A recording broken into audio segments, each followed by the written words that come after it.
Welcome to Fluent Phonics. Today we will discover the proper pronunciation of the word privy. Privy. Privy.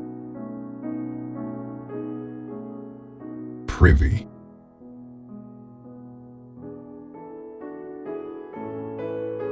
Here's an example of how one might use it in a sentence.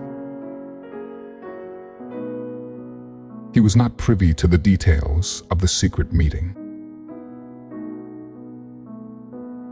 Privy means being informed or aware of confidential or private information, or being directly involved in a situation or event.